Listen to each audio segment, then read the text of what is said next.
This is a presentation of RVT Entertainment.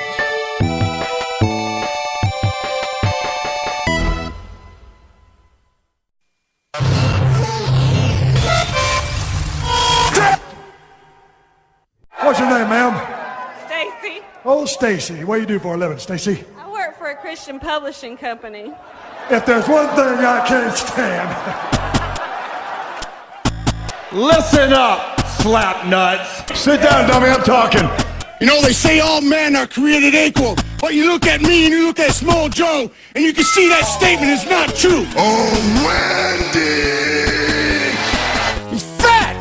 You f***ing numpty! Will you laugh at that face? Shut your mouth.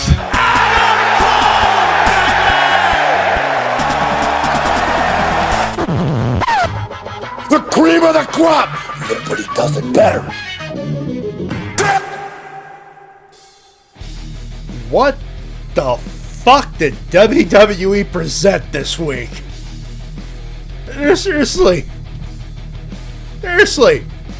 From Bork Laser on Friday night, we discussed already, to pretty much NXT. What the fuck was that? What? Fuck. Hey, hi, hello, ladies and gentlemen. My name.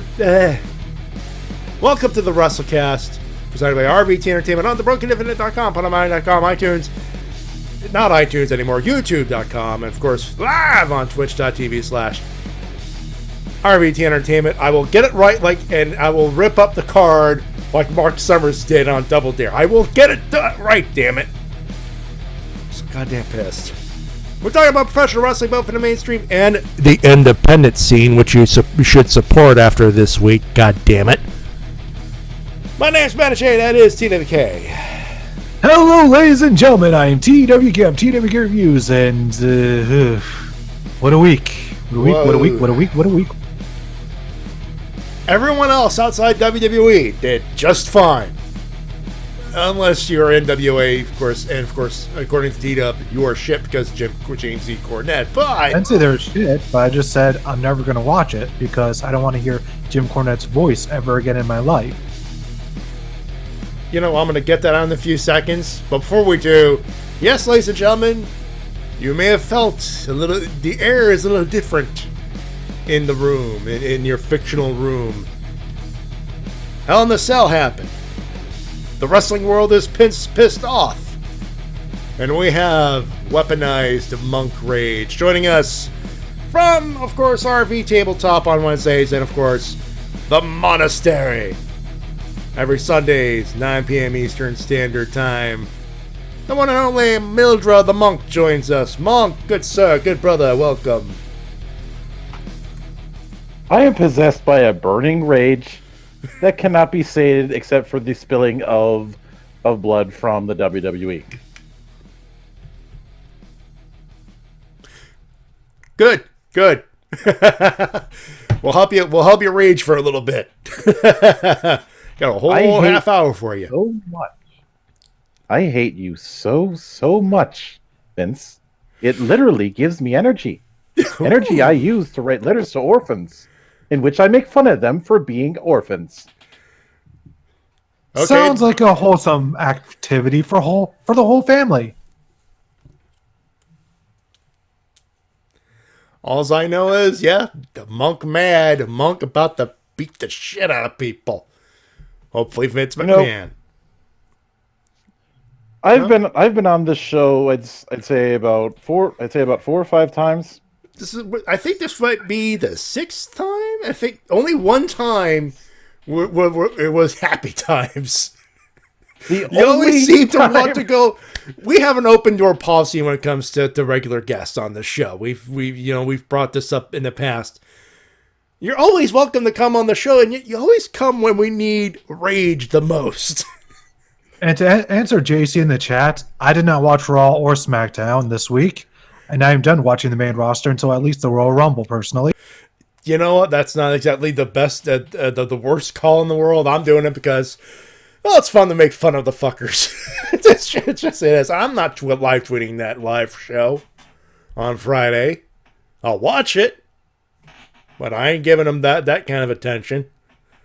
They got the money, they ain't getting the attention from me. But that's another thing for another. What is the one thing you have against Jim Cornette that's keeping you from watching NWA stuff? Oh, you want me to get out the fucking list? Okay, the latest thing to piss you off. His random ass sexist comments? Fair enough. Say no more. Let's also not forget his comments against fucking Sonny Kiss. Oh, yeah, say no And let's more. also not forget him constantly saying that if wrestlers don't abide by his exact fucking style, they should just fucking stop. You know, Cornette, fuck you. Fuck you. All right, we're primed and ready to go, ladies and gentlemen. Yep, it's going to be that kind of night, and it's not even Sunday. We got teed up pride. This is good. And the fact that there are people out there that'll defend that bullshit. No. I will not defend James E. Cornette, but I will watch NWA Power and ignore James E. Cornette while watching the stuff in the ring. I support Billy Corgan and what he's doing with the NWA. I do not support James E. Cornette. I understand why they got him for this thing. It's good. But unfortunately, I'm too much of a fan of Nick Aldis to say NWA has an amazing roster. They have an amazing roster of wrestlers who could talk, and we'll get to that in the third segment because we have to talk about NWA, but you don't have to, T-Dub. I'm not going to force you because I don't blame you in that case. But we have to talk about Nick Aldis and of course William Patrick Corgan, Billy P, if you will. Sir William Patrick Corgan, Esquire. But that being said, the original plan for this show before the monk decided to grace us with his presence once again was to skip Hell in a Cell, the review, entirely. That ending was so shit, I was going to say, watch for the women's Hell in a Cell, and if you want, Bryan and Reigns versus Rowan and Luke, which was actually pretty decent, and the Kabuki Warriors finally winning some straps on the main roster. And that's it. Everything else, forget about it. You ain't missing much. Especially the fucking main event. But one cannot resist weaponized monk rage, so we are going to go through Hell in a Cell. However, I'm not giving Hell in a Cell the pleasure of having a goddamn clip on my show, because fuck that noise. So, the next best thing, and T-Dub actually suggested another one that was presented by AEW, a great Jon Moxley promo that was actually shared, I think, on AEW's Twitter and everything else. And actually Jon Moxley's Twitter. It's a great promo. Excellent promo. Well cut. But one cannot resist a little bit of the bubbly. One cannot. Especially when one man put over 5 guys a stable and managed to kill we the people in one shot. Ladies and gentlemen, I give you Le Champion, the IAEW, Chris Jericho. Take a listen.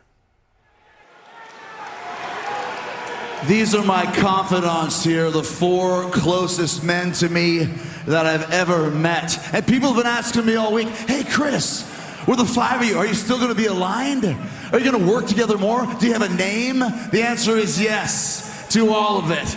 And let me explain who we are and what we're about. Look at this guy right here, Sami Guevara. Look at him. He looks like a Spanish god. Look how sexy he is.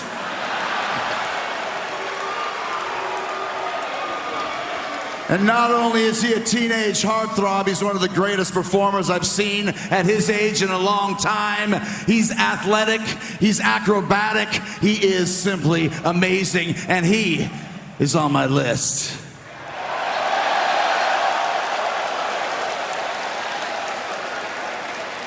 And then look at these 2 psychos beside me right here, Santana and Ortiz.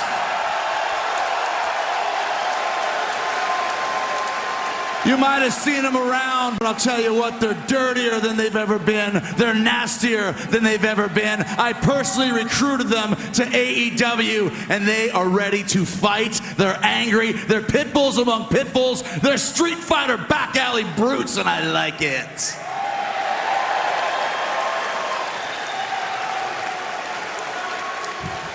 And that's why they made my list. Viva la raza.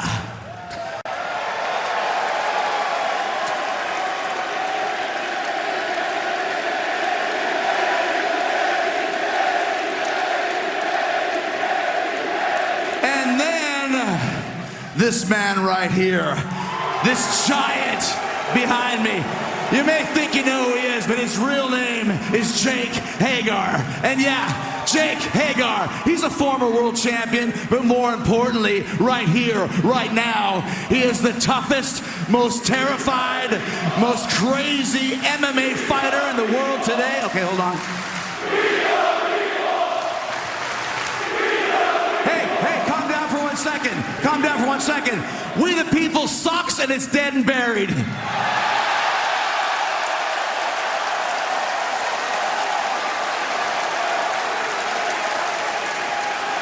It was a stupid idea from bad creative, and all that's gone.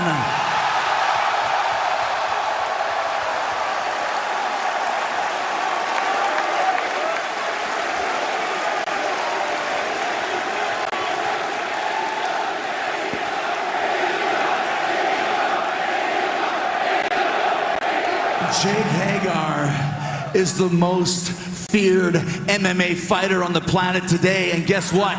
He's undefeated, and that's a shoot. That makes him the toughest man in AEW. That makes him the toughest man in the entire professional wrestling business, baby.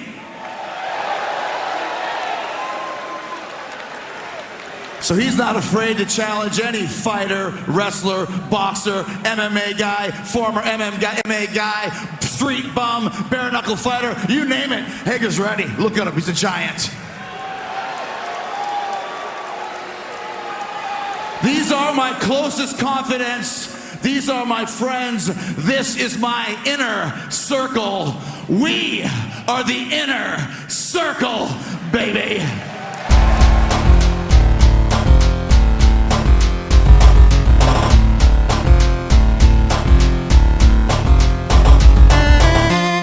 There you go, and he proceeds to take a shit on Cody Rhodes like you do. This is, and I was listening to many podcasts, many fellow audio wrestling people, including the gents over at Post Wrestling, and I agree. And with Brian Alvarez and Vinny, who were talking about that on their little show as well. I happen to agree. Jericho turned a group of 4 guys, 5 if you include the Le Champion, and turned it into a legit stable in one promo. I don't know. People are saying it's his best promo ever. I don't know. He's got some goddamn good promos in there. But I'm not going to go so far as to say that it's his best. No. But what I will say is Brian and Vinny pointed out something that was very interesting to me. Apparently, when Jericho was doing the whole heel suit thing in WWE, he wanted Hagar to act as his bodyguard. Yeah, he never got it because Vince would shoot it down, but you could see right off the bat, Hagar, very well, neatly dressed. Maybe not, business suit dressed, but he doesn't need to be business suit dressed. He's neatly dressed, looks like a fucking badass who could stare a hole through you and the next 5 people behind you, and he doesn't flinch. We the People chant, he don't move, not a smile. Jericho busts the crowd's balls for the We the People chant, not one grin. Yeah, he is. First off, it's the power of the beard, man. It I'm telling you guys. He's got a good chin fuzz going. I'll tell you that much. This is not the same guy who was making Biff jokes about a few years ago. No. Not at all.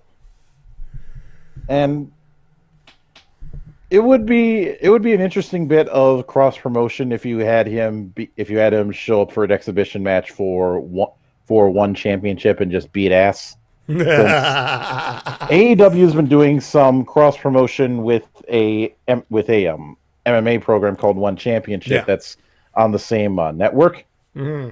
So I think the only thing that's stopping him from doing that with Jake Hagar is the fact that he is signed with Bellator.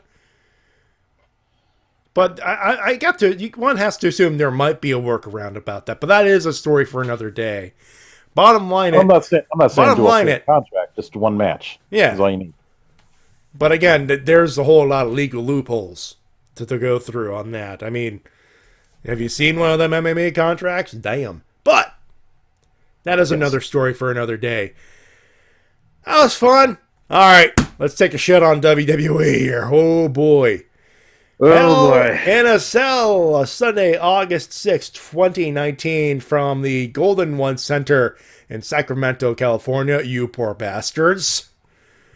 That goddamn main They have event. to suffer with Vlade. I had a better deal 2 days ago, Divock. Haven't they suffered enough? Apparently, according to Vince McMahon, nope. Not at all. And yet, take away the main event. They had a solid show going. That's the worst part. They had a solid show. It had an excellent opener, and it ended up by the end being passable up until the main event ending. But Arcada of Last Reflection said best. Ending is key. Ooh, we'll get to that fucking ending. Oh. Yeah. I'm sure you guys have all heard the expression "the fish rots from the head." Yep. And there have been plenty of pay-per-views that we have seen over the years that were decent, especially, and I think you can think of a few WrestleManias. Oh yeah. That were decent shows when you look at all of the stuff that was on there. But what everybody is going to remember is the main event, and because of that, they're going to label that show as a failure. We've all seen it. And we all seen it happen. The most recent example is Roman Reigns versus Triple H in Dallas. Most recent example. Oh, you could go with Reigns versus Taker, but I'm still going to go Reigns versus Triple H, just on the undisputed booage that he got from that one night. When you get such booage that they have to start editing, and I compared crowd footage with the pay-per-view footage after the fact, and yeah, there was there was some severe editing. Oh yeah, absolutely. But again, decent card, shit ending. We start with the kickoff where they had Natalya versus Lacey Evans. Natalya went over with the submission. Boy, that didn't matter in 24 hours, 9:25, but it was still a solid match. Probably one of their, I don't want to say their best pairing so far, their best outing, but one of them. Actually, I would go as far as one of them. I'll say this much. I don't remember Lacey messing anything up. No, you know what? In fairness, that's a good thing. I'm still not fully convinced on Lacey Evans' abilities as a worker. No, I think she's still too green, but she's got a good character and gimmick, and obviously Vince is smitten. Go figure. It's the whole thing with him having a hard on for blondes. Oh yeah, definitely. But, and this is where we will begin our argument for why you should have ended with the pay-per-view opener instead of the garbage heap you piled up on that main event. Becky Lynch versus Sasha Banks. Hell in a Cell for the Raw Women's Championship. They won 21-50, and I'm not going to put this top 5 Hell in a Cells, but for the creativity of the way of some of the weapon spots. Like one spot that comes to mind is the chair propped up by 3 or 4 kendo sticks on the corner of the cage, and Becky Lynch doing a dive on Sasha. That was fucking creative. Yeah, that and the meteor spot into the ladder on the side of the cell. Ooh. And thank you. Whoever decided to gimmick that table, good fucking idea. Yeah. We And appreciate you. The only real nitpick that I have was that schmoz at the start of the match. I get the feeling they want to add to make it like to artificially inflate the personal feud aspect of it. Which, if you're coming into this, vanilla, like dry run, you're watching this like your friend who renewed the WWE Network for this pay-per-view. Again, that poor bastard. It's one of those situations where I'm like, I get what they're trying to do, and in the grand scheme of the match, fair play. Was it needed? No. But it worked. It added to the match. It was gratuitous, but it was fine. And I'll say this, it's the best Hell in a Cell match we've seen since Usos versus New Day. That I can agree with that. I can absolutely agree with that, actually. And again, the creativity of the match, and just, again, without having them bleed, which, it's PGWE, why are we asking for blood, especially from women? But at the same time, again, one of the better, I'm gonna say it right now, match of the night right there. They led off with the best one. By a country mile. Yeah. I do think that they need to have Sasha winning more. They do. And I think it was one of those, this was obviously a stopgap pay-per-view.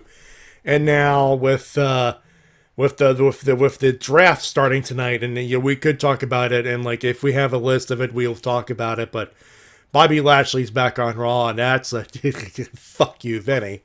Making my fuck. Me, I want to Monday Night Raw. Whee! I had to make fun of Bobby Lashley again. That's super. Yeah, I'm looking forward to that, especially with that cuckold angle. We'll get to that bullshit. Had they switched the actual main event with this, we probably wouldn't have needed Monk Rage. We'd still request it because it's, fuck that main event. But this was a 3-match show, and they went with the second match next. It was turned into a tornado tag team match. 16:45. Daniel Bryan and Roman Reigns over Rowan and Luke Harper. It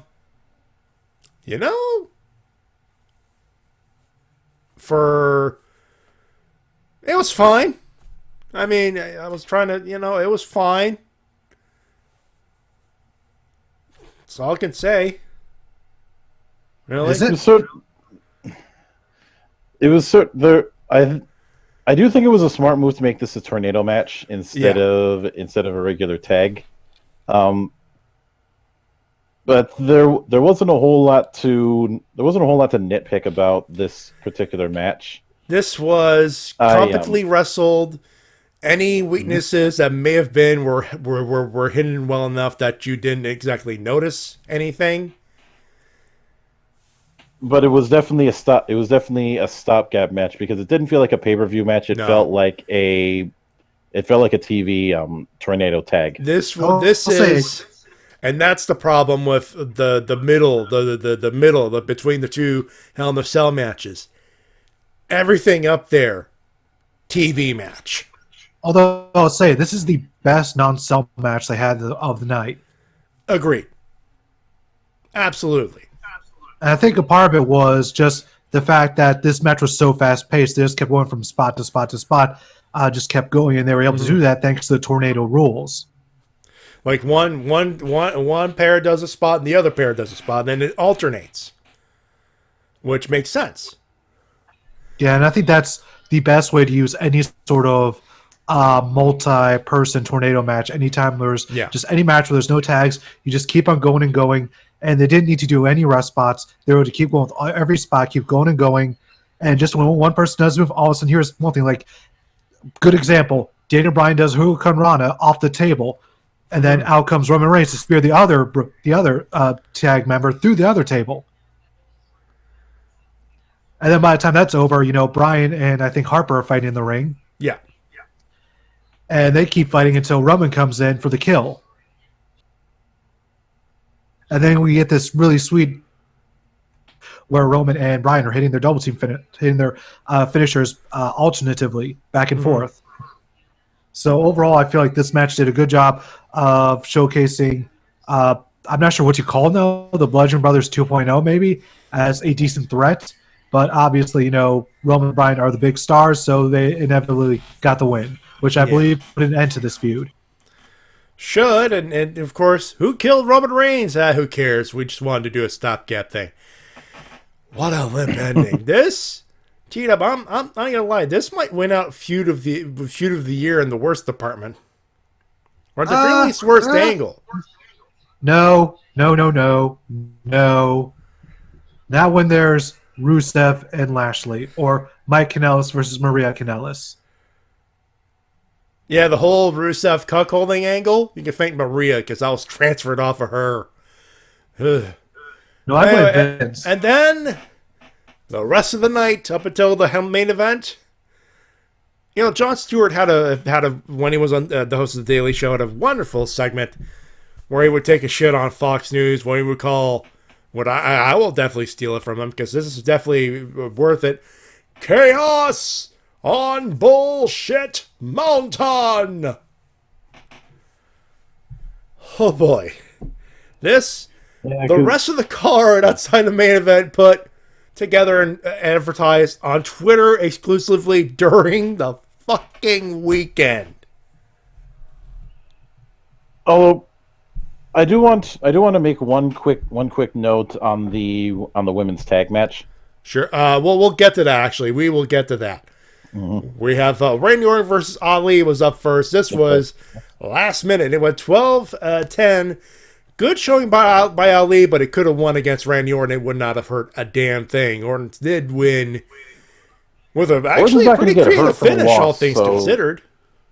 I feel like the sole reason that was booked this way was to try and do that finish and nothing really else. I think it was like, okay, how do we do the finish? I was like, I could do flips. Done. And I think both of them worked together to get a creative way to do an RKO spot. Which means that we're going to be seeing clips of that thing for the next 5 years, just like we did with that whole Evan Bourne RKO. Yep. Vince. You're not going to top that shooting star KO. You can't. It's like replicating the super kick from hell. Yeah, it ain't happening. And let's talk about the women's tag team match, which is actually up next. The Kabuki Warriors, Asuka and Kairi Sane, defeated Alexa Bliss and Nikki Cross to gain the women's tag team championship. They went 10-25. Asuka and Kairi Sane are heel. Poison Mist was used, so there's that.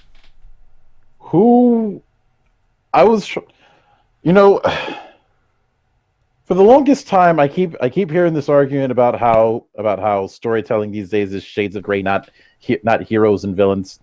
Anybody who has to say that kind of thing, in the immortal words of our most diligent, vigilant, meticulous, sagacious, and conscientious chiseled Adonis, put your motherfucking head back down. So wait, I have to put my head down? No, I'm saying that to whoever makes this whole shades of gray argument, or about how there's no heels and faces in wrestling, or some shit like that. I'm fucking sick of that argument. One Maxwell, Jacob Friedman, and Baron Corbin would like to speak to you, kind sir. No, I've seen Triple H make this argument. I've seen Vince make this argument. I've seen a bunch of their staffers make this argument. I've seen the biggest ass kiss in and Brother Love make this argument. Who? Bruce Pritchard. Yeah. Who? I love you, Bruce, but you can be a full-on apologist sometimes. Yeah. He basically plays for whatever team he's currently signed on for, and he'll just go to the bat for them, no matter how ridiculous the argument is. Yeah. Whatever company pays his paychecks, they're the best company in the world, and they can do essentially no wrong at the moment. Yeah, and some of the things I've seen him try and talk himself out of, I'm like, dude, stop. You're a talker. I'm not, and I do a better job at arguing than you are. But the sole notion that it's shades of gray, that everybody's a tweener. If that's the. I remember when this was brought up, and I remember Brian having a fit over this, because you watch something like a Marvel movie and you clearly have a good guy and a bad guy. So why aren't you doing that? What's your fucking excuse? Maybe if you actually did have proper good guys and bad guys, you'd be making the same kind of money that the MCU does. That, and whenever you do like the shades of gray thing, you still have to like eventually have them decide who are they going to focus on mainly. Are they going to focus mainly on the good guys or the bad guys? Because, like, take the Punisher for an example. He's technically a shades of gray type of person, but at the end of the day, he still focuses on the bad guys. Yeah. And with this, I have to. Now, granted, WWE has been the drizzling absolute shits when it comes to understanding how babyfaces work for the longest time. But I get the feeling they are so fucking incompetent in there that they are going to act like they're faces still, even with the mist. But I guarantee you they're going to try and go out of their way to not mention the Great Muta. Well, on commentary, I could have sworn I heard Great Muta and Great Kabuki brought up by Corey Graves. Yeah, last week, as a matter of fact. I do remember Corey Graves saying that, as a matter of fact. Well then. Yeah. He'll probably Also, get this does not affect anything, but Bayley is a new women's champion, so they hot potatoed the goddamn belt. Just for Charlotte to get a 10-time run. God damn it! What the fuck? There's one other thing you're forgetting. Where did this pay-per-view take place? Sacramento. Bayley's hometown, essentially. Nope. Right. Bayley's hometown adjacent. She's from San Diego. Yeah. Pay-per-view was Sacramento. But it's close enough for them, so whenever somebody's close to their hometown, you know what they have to do.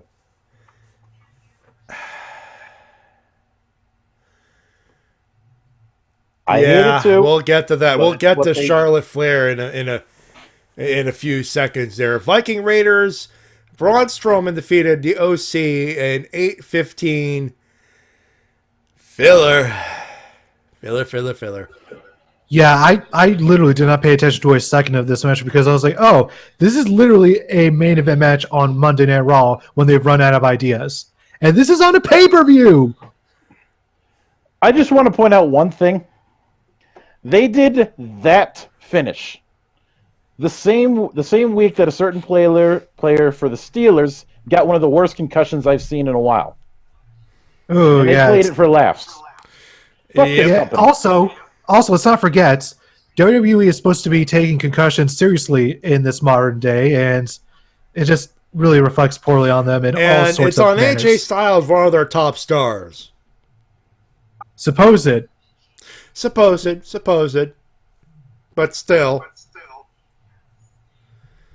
Yeah. Like, this isn't like the 80s or the 90s anymore where we can just play off concussions like they're nothing, and it can be all goofy and cartoony, especially when, they're trying to be more realistic, and I'm trying to make excuses for this, but let's be honest.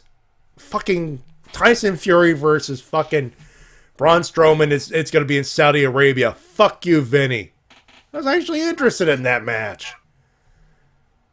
If only for a car crash level. Honest, if you wanted to really put asses in seats, You would have saved some sort of Tyson Fury thing for the UK tour.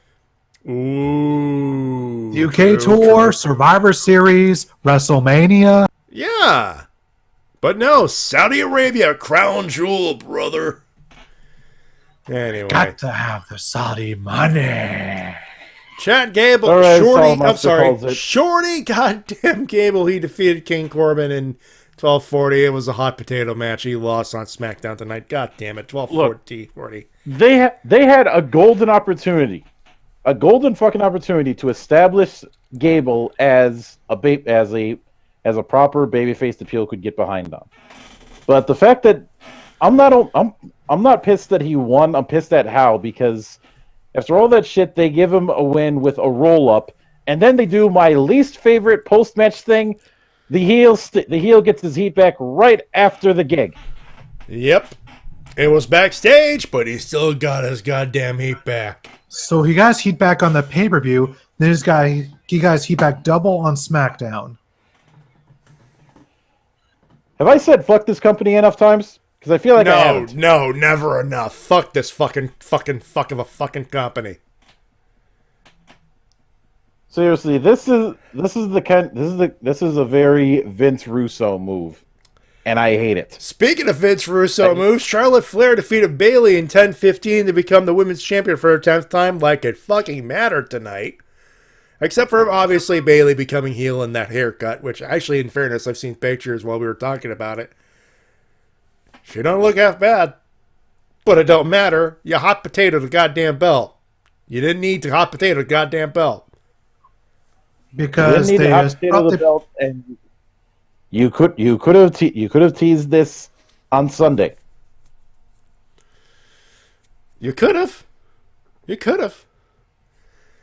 And then, yeah, I like to make a prediction. By 2023, Charlotte will have surpassed her father's record. you are conservative in your call, bud. Probably. 2023, not 2021. I'm trying to be at least moderately fair here. It's Charlotte Flair to T-Dub. I would like to note that it took Ric Flair like 20 years to get his 16 world title runs. And I know this is a completely different era, but like hot-shotting a championship, especially one that's still as new as the SmackDown Women's title that much. I'm not a fan of it. Not a sprint, they say. yeah. It's such good shit. And to Voice versus All, nothing will completely end WWE. They are too big. They make too much money. They're too profitable. The only thing that'll end WWE is if like they get less than 1 million viewers on an episode of Raw. That's about it, and that's never going to happen. I mean, it could with the distribution, of course. The focus is now on SmackDown being the A show, quote unquote, but NXT's doing less than 1 million. Well, NXT, but that's their third brand show, so Vince can always say, that's the developmental brand. He can just say that, even though Triple H has always said for like the past 3 years that it's not developmental, but Vince is just thinking in the back of his head, just use that as an excuse anytime the show goes under 1 million viewers. If I may make a bit of a prediction, I would argue that that there's going to be some conflicts in the next 5 years between Vince and Fox. Ooh, yeah. Conflicts of conflicting ideas about what they want, and if worse comes to worse, Fox might start leveraging more of a stake. Possibly, because we've heard multiple times throughout this year that Fox wants a more sports-oriented product, whereas, of course, Vince, he always likes things to be a lot more soap opera-esque. He wants wrestling to essentially be like the side part of WWE. He wants if he could, he would do shows with nothing but promos, I'm sure. If he could, he would. Well, he tried that. It's called WWE Films, and we see how that turns out. some good movies, the rest are shit. There it is. You could tell we're looking forward to talking about that fucking Hell in a Cell match. You know, I'm going to preface Seth Rollins versus Bray Wyatt for the Universal Championship by saying you had the perfect formula at SummerSlam. Man versus Fiend. They wrestle. Fully visible. Everyone can see it. Awesome entrance. No salt, no pepper. Salt seasoned perfectly. Bray Wyatt with a brand new character over like Rover. And then this match happened with apologies to the Monk. They fucked that up too! What are you apologizing to me for? Well, you do hate Spoonie. Yeah, but I'm not good. Yeah, but ammo is ammo. It's very true. Very true. Red lights over a red cell, which I'm starting to wear that the wow factor is worn off effectively. Can I put this out right now? Did anybody get deja vu from this? You mean last year? 2 years in a row. I hated it last year, but fuck's sake, Vince, you don't learn. This whole using a light thing. Oh yeah, you tried this all those years ago with Sin Cara. Look how that fucking turned out. Yeah, the guy couldn't barely see 2 feet in front of him. And now with this filter, it's not as bad. But here's the big problem that I ended up noticing. Now on screen, I didn't have too much issue seeing. But live, it's a red cage with a red light, and it's darkened. I think the only time I had this much problem seeing red was the infamous Terror Dome in TNA. Ooh, fuck. Stomp after stomp after stomp after stomp, and the crowd did not. Crowd was no. The crowd was actively saying no, sir. We do not want this. You keep hearing it's like boo, boo, boo. You know, there are some people, asylum inmates, who will vigorously defend WWE and act like the company can do absolutely no wrong. And even when they are complaining about it, they still refuse to watch, say, New Japan or AEW or etc. I used to be one of those WWE defenders. In the beginning of the show, I would always try to see the logic of the worst of the worst, and now I'm like, you fuckers aren't even trying. Like, legitimately, you are not trying. But here's what I want to get at: the argument that I keep hearing, whether it be from crotchety old motherfuckers like Cornette or Russo, or from Ole, but then again it's Ole. He doesn't like anything. Yeah, is that New Japan et al. Have no psychology, and that it's all people kicking out of finishers. How many fucking times have we heard that? We heard that thing from when there was that whole dive bullshit 2 years ago. Dive. Yeah. There's no psychology like in my excellent matches. Thank you, T.W. Orton. I want every single one of those motherfuckers, whether it be Jim Cornette, Buddy Wayne, any of the Andersons, except for Arn. Of course. Got nothing but love for Arn. No, yeah. Oh, Russo, all you motherfuckers. I expect you to get down on your hands and knees and kiss my ass. Because I demand a massive groveling apology for putting up with that non-argument for the past 10 years when I look at this. How curb stomp after curb stomp after curb stomp. All the fucking plunder. You may as well throw in the kitchen fucking sink at him. There was that whole thing with the big ass mat. There was the whole thing with the big ass mallet. There was the toolbox. There were all the chairs. And the best part, and then we get to the fucking finish, which it's like it's rough. Like don't use a hammer. Don't use it. It's not you, Seth. Use his hammer. So wait. Let me get this straight. A big ass cartoon hammer that's about the size of the ones that the Bludgeon Brothers bring to the ring is perfectly okay. But a little hammer that you put your hand over when using it in spots, that's not you. Is this a case where it's somehow bestowed with magical powers from Huntor?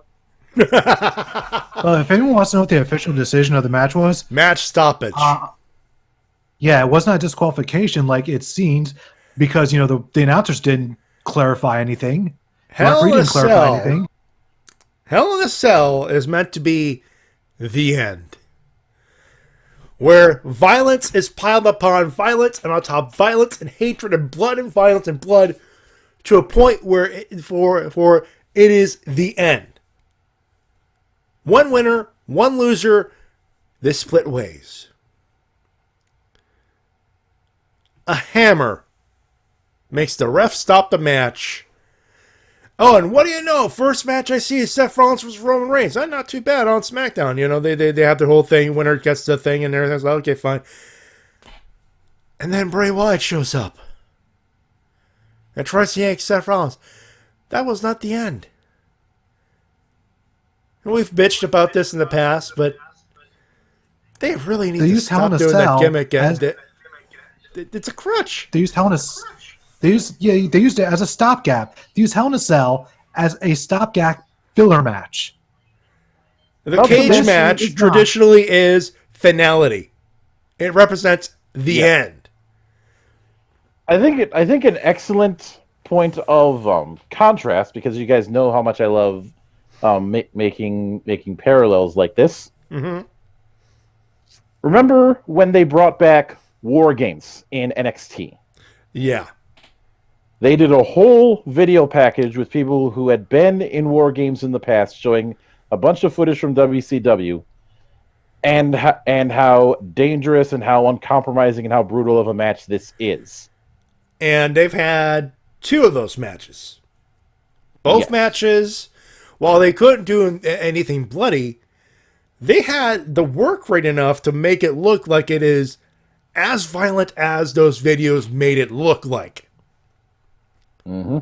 They added to the legacy, not distracted or removed, because it only happens once a year.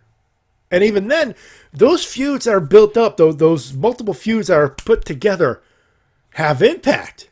You want to see the 3 teams or the 2 teams of 5 beat the crap out of each other, because one team is a heel and being desperately running away, and the other one just wants a piece of them.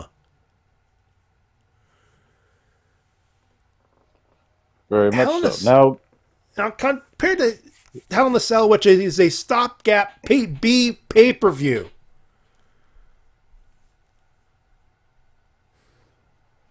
But I have to take this time to apologize to both Good Brother Shades and Good Brother Ace for this. But wait, it gets better, because they did what I've mentioned before as one of my least favorite post-match gimmicks. The heel kicking the babyface's ass after a loss, needing to get their heat back. What was the fucking point? Filler, baby, filler. They had to fill up that time. If you want, if that now, I know that there's been some reports that there was a concussion mid-match, so they had to call an audible. Bullshit. If there was a concussion, Seth Rollins wouldn't be wrestling, and Bray Wyatt would be at home convalescing. He would not be allowed to fly. Yeah, if that is the case, that there was a concussion that happened, there were better ways to handle this. And that's still no excuse. Period. Yeah. I just have to ask, like, how Vince could think, oh, this brand new character that seems to be the most popular thing in my company right now, let's have him go immediately to a championship match after his first match back and not win. Second match back, does not win. That's just beyond idiocy. Congratulations, jackass! You killed him off. Now, Again. if he does win at the next pay-per-view, nobody's going to care. Or at the very least, a lot less people will care, because this was the match where everybody was fully invested. Everybody in that arena was there to see The Fiend win the title. That's what they paid their ticket to see. They paid their ticket because they wanted to see The Fiend win the title. They wanted to see Bray Wyatt finally get the vindication, finally get that recognition that he has deserved for years. And they thought, with how popular this gimmick was, with how much he was featured on programming on both Raw and SmackDown, that this would finally be the moment that he'll get that recognition. But, of course, with this being the world of WWE, he would not get it.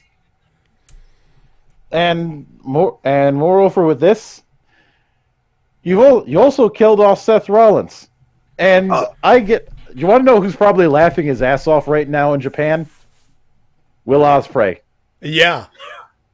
Will Ospreay is looking at this.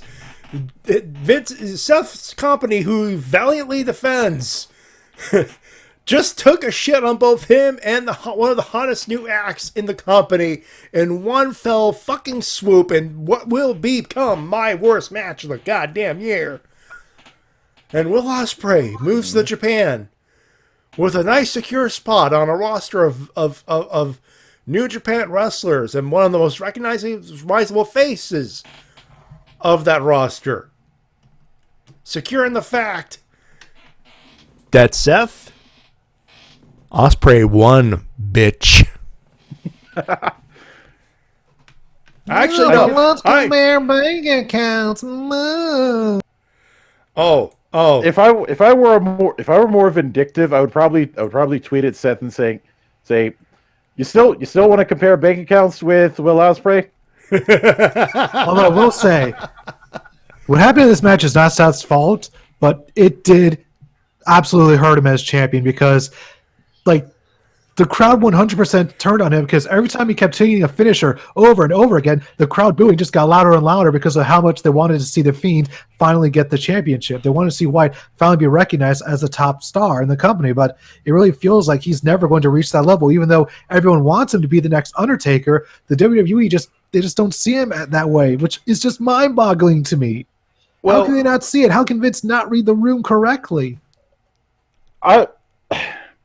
I remember about 10 months ago, Lance Storm did an article and was very scathing on something that he noticed, and I think this was right around the time of one of those Bayley Alexa Bliss feuds or something like that.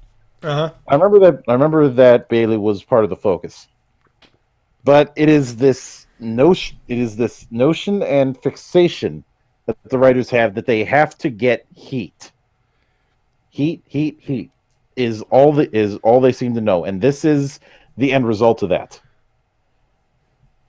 Well, there are better ways to get heat, and if you want to get heat on, Wyatt, him winning the title would get him heat. Yeah. It'll get a huge reaction. The crowd would have popped. The babyface always does better in the chase in the first place. Let's be realistic here. Most of the time, and yeah. Especially because WWE. Sorry, go ahead. If you want to do the whole dominant face, but still not kill off Ray, there's ways to do it. Hell, I just pulled one out of my ass. He ends up getting his ass kicked, but it turns out he got fake. But when he tries to take the mask off, it turns out it was a fake, and then he gets his shit kicked in by the real one. It's a classic setup. It's the same. The Eric Angle being Gambit. Mm-hmm. This, whatever goodwill they've built with the first Hell in a Cell match and whatever decent matches, the Kabuki Warriors winning the tag team titles and Kairi Sane having a women's championship in the main roster, gone. It was damaged when Brock Lesnar squashed Kofi, and then decided I'm gonna fuck up a Cain Velasquez. It was gone. Yep. And whatever leftovers was left was flushed down the toilet with the cuckolding angle that opened Raw. And I feel like this pay-per-view has set a record when it comes to body count. Is how many people and how many gimmicks ended up getting killed off tonight? They cut off the Hell in a Cell gimmick, that's for sure. Hell in a Cell gimmick, Bray Wyatt, Seth Rollins, Bliss, and Nikki Cross, because Nikki Cross got drafted. Alone. Oh, wow. Yeah. Let's see here.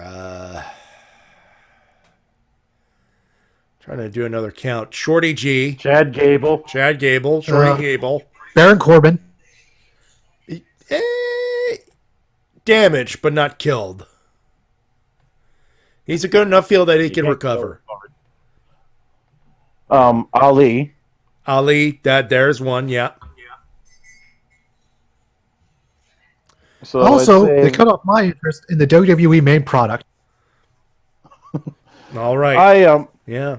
The day after, I want to tell a bit of an aside regarding some of the crowd chants. Before we do, let's rate this real quick. I'm giving it a 1 out of 5. Simple as that. I cannot give it any higher than that. Okay, I know it's been a while, but do you guys allow decimals, or does it have to be single? Yes, we allow decimals. Yeah. 0.5.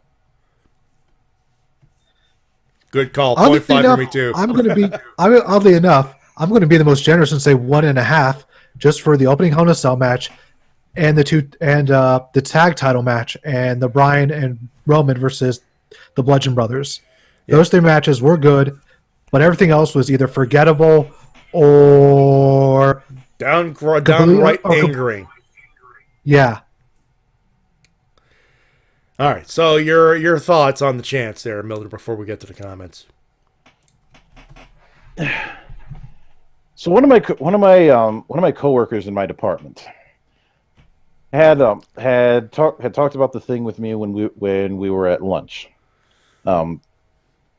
Which by the way was some damn good lunch. I love the stuff that's in my work's cafeteria. And he had said that he had said and asked me, do you find it disrespectful how they were chanting AEW and chanting for refunds and all that? And I said, no, I don't find it disrespectful. In fact, I don't fault them at all. He was like, why? Because it's their job to be passionate. That's what they pay for. They pay their tickets, or they pay their network subscription to allow to get in, to get invested, to be emotional, all that stuff.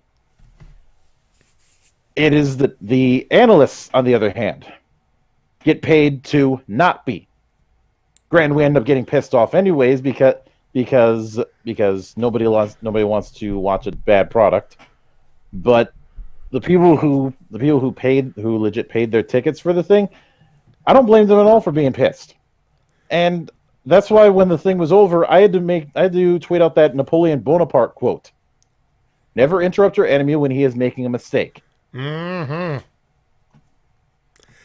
And Cody Rhodes and the Young Bucks and Tony Khan especially just look at that going, they're just begging people to turn off NXT on USA. By the way, as soon as the pay-per-view ended, Cody just put out a tweet saying, "Tune in to AEW this Wednesday for a new episode of Dynamite."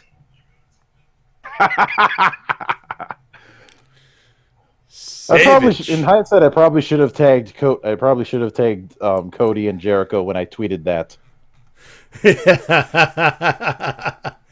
Oh, by the way, before I forget, there, I am so sorry, Renico. That Chris Jericho promo. Chris Jericho been savage up in here. Ooh, yeah! And of course, Monk was being savage with or Cody was being savage as well. Just we'll get to that in the latter parts of this program. But before we do, we got to talk about some emails and some comments. Speaking of, it's time for your emails and comments of the week. You can send them at the WrestleCast@gmail.com. And don't know if we're doing Toka riffs because Easy will have some family over the weekend, but it is Thanksgiving weekend, and despite my best efforts, I do have my Monday off. So, ladies and gentlemen, Monk, expect me to be around till the end. I am so glad for that because, ooh boy, yeah, did I hit the fucking mother load this week? Oh boy, guys, it's getting a little chilly. Do you feel a blizzard incoming? Blizzard is shit, but yeah.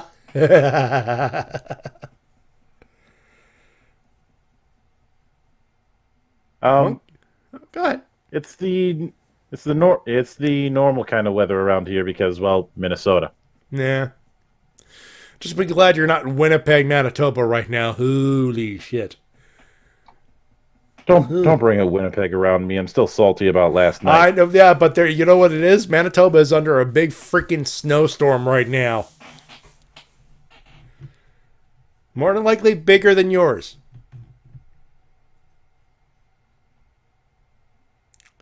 It's the little things. We begin our email segment with, you know who it is, T-Dub. It's our guy. French!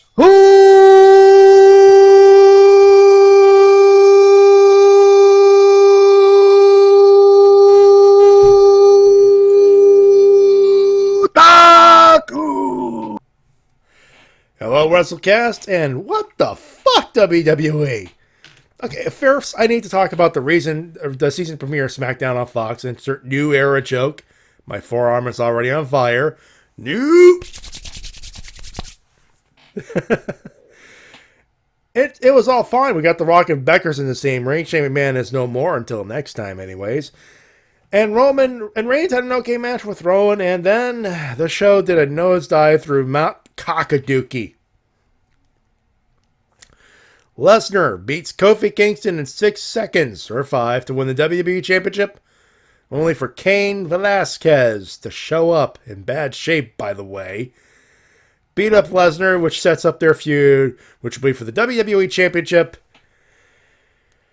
You brainless assholes, you ruined Kofi's... Okay, let me try that. I thought I saw something there. You brainless assholes, you ruined Kofi's run in a mere seconds, just a feud between two former MMA fighters, in which your main title was not necessary? Why? Why would you do that? Fuck!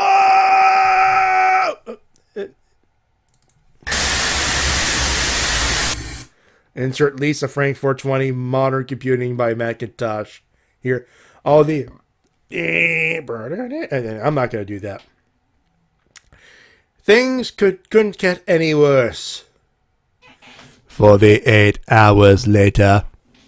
Hell in a Cell 2019. Let's get the positive out of the way. Enjoyed Sasha Banks versus Becky Lynch. Enjoyed the tag team match between Bryan and Reigns and Hammer Brothers. Shocked by the victory of the Kabuki Warriors against Bliss and Cross, as well as Charlotte over Bayley. Wow, 10 times. She's going for 16, isn't she? Alas, most of the matches were This is what happened when you build it on only 3 matches, and then the second Hell in a Cell match between Rollins and The Fiend, Bray Wyatt. First off, what's with the lighting? And then when it came to the game of R-Zone, or the Virtual Boy, it's Mouth No Yakata to be exact. The match, it blows! First off, props for The Fiend for no-selling nearly everything thrown by Rollins, but then comes the WTF. Rollins decides to go medieval against Wyatt with a steel chair to the skull, then tables and a sledgehammer, and then the match ended in DQ in a Hell in a Cell match. So, of course, the match ended with no decisive winner. The Fiend barely gets any offense outside of Jason's spot at the end of the show. And the fans turned on Rollins. Sad part is Vince was responsible for the shit. And it was tamed compared to the other option, the Fiend falling from the top of the cell. Either way, the match didn't have to end like this. It's no wonder why it's one of the worst Hell in a Cell matches. Doesn't top Taker Big Boss Man at WrestleMania 15, though. Overall, the main event took a huge jump on this pay-per-view, and it's sad. 2 out of 5. You are more generous than us, French Otaku, to be fair. Raw. Ugh. Bobby Lashley going in and out with Lana. Can someone give me a sack outside of the next feud? Outside of the next feud between Asuka and Lynch, and forgot to mention the clash between Strowman and Tyson Fury. I didn't care about this show. Oh, and once you know it, no mention of the Fiend and Rollins. Gee, I wonder why. NXT. Goldie. Daddy's home. Can't wait to see Ciampa versus Cole for the NXT Championship. Anyway, another fine episode. We saw Leo Rush win the Cruiserweight belt. Good on you. Walter versus Kushida was great. I'm curious about the future between Rhea Ripley and Bianca Belair, but I don't know. I don't know. There's no importance about why you should care about it outside of being fresh. It's like they didn't try. Next week, Keith Lee versus Dominik Dijakovic and Ciampa versus Garza Jr. I'm all for it. That is a hell of a twofer right there, actually. AEW, fun show as well. Really enjoyed the tag match between Young Bucks and Private Party with the shocker. They eliminate the Bucks from the tag tournament, pushing them as the future top stars. I'm all for it. Also, I enjoyed Moxley versus Spears, Allen versus Havoc, and the tag match in the main event. As for Jericho's posse, aka the Inner Circle, I'm okay with that. Could you imagine having a female member in it, like Penelope Ford or even Bea Priestley? That's not a bad suggestion, actually.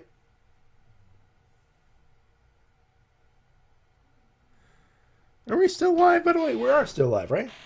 Yeah, we are. We're just letting you read the email. Okay. Also did enjoy it. So, if they could give them a minute of promo to engage the fans, mostly on those who are not established names, that would be great. They did it for Private Party, Jimmy Havoc, and the Inner Circle, but what about the newcomers? I say give it time more, really. Winners? Those who won a belt throughout the week. Kabuki Warriors finally Kyrie got a belt. Charlotte and Rio Rush. Also congrats on Tamina Snuka, who won the belt for the first time, even if it is the 24/7 title for just a few minutes. Becky Lynch versus Sasha Banks, Hell in a Cell. Props to you guys in that for a sick match and a very disappointing pay-per-view. Private Party. They are pretty much my favorites to win the tournament. I wonder what 20 ounces they're going to bring. Rum and Coke, margarita, chocolate cake. Bring your drinks. Losers. What? That can't be right. New Japan Pro Wrestling for letting go Harold Mage and Minoru Suzuki? Wait, Harold May and Suzuki? Well, why? Explain. Yeah, that's news to me. It's King of Pro Wrestling's next week, isn't it? I think it's this Monday. Why would you let go Minoru Suzuki before his match against Keishan Liger? I don't think they are. I'm pretty sure that match is still on. The shock is that the Lone Warrior left the company. Also sad. Can you imagine Suzuki going to the E just by his sheer presence? He could turn the mannequin into Celtic dancer Becky Lynch. Diddly, diddly, diddly, diddly. Wait. The inclusion of both Tyson Fury and Cain Velasquez, and guess what? It'll happen at Crown Jewel. Well, I'm glad I'm not seeing it. You and I both, my friend. Samoa Joe and Amber Moon, who are both currently injured. Godspeed to both of them. So that's why he was at the fucking panel tonight. Jeff Hardy being arrested again. Way to go, Spot Monkey. Brock Lesnar for beating Kofi Kingston in mere seconds. And of course, He's not going to have a rematch against him. Way to go, WWE. Vince McMahon for that finish of Hell in a Cell. Congratulations, asshole. You turned the fans against Seth Rollins and he killed, or more likely damaged, the hottest wrestler in wrestling today, Bray Wyatt. That's inexcusable. Have a good night. I'm going to sleep. Cannot say I blame you. Not at all. Anyway. So that's it. Those, ladies and gentlemen, hold on, before I blow out my ears and yours, folks at home. Those are your emails and comments of the week. You can send them at thewrestlecast@gmail.com. More with Matty the Monk and TWK. When we come back, do not go far.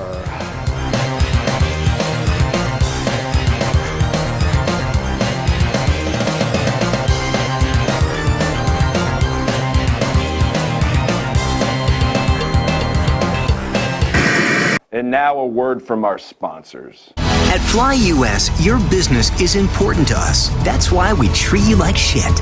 We know you have a choice when choosing an airline: awful, dreadful, or terrible. And we promise you, we're striving to be awful. Fly US. Sit back, relax, and shut up. Promotional consideration paid for by the following. The Rock can't believe this little Rudy Pucciabroni has stolen all The Rock's signature moves. He walks like The Rock. He talks like The Rock. He's got the rock bottom, the people's elbow, the people's eyebrow. That's gimmick infringement. That ain't right. He's even got the millions and the millions of The Rock's fans playing this video game. The Rock, know your role and shut your mouth. Over 50 WWF superstars, all their signature moves and talks, plus entrances, cage matches, and create a wrestler. WrestleMania 2000. You like pancakes? This is WMOB Mobile, 12 on your channel dial and 12 in the TV ratings. Hello, ladies and gentlemen, welcome to NWA Power. I'm David Marquez. Now please welcome the NWA World's Heavyweight Champion. This is the National Treasure, Nick Aldous.